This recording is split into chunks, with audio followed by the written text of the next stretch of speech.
আসসালামু আলাইকুম। তোমরা সবাই কেমন আছো?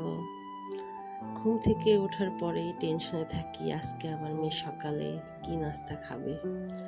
আজকে আমার ছোট রাজকন্যার জন্য পাস্তা রান্না করলাম।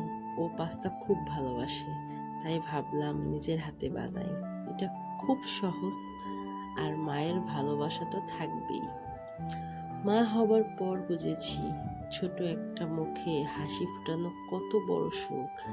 আজ তাজমিরার প্রিয় পাস্তা রান্না করলাম, মায়ের ভালোবাসায় ভরপুর। এই খাবারটা ওর মুখে হাসি এনে দিল।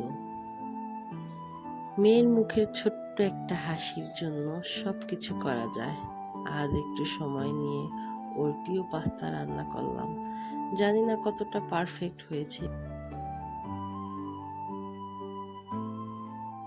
মায়ের হাতে বানানো খাবারের যে তৃপ্তি, সেটা কেবল সন্তানের মুখে হাসি দেখলেই বোঝা যায়। আমার মেয়ের মতো আমিও খুব পাস্তা পছন্দ করি। আমার মতো কে কে পাস্তা পছন্দ করো?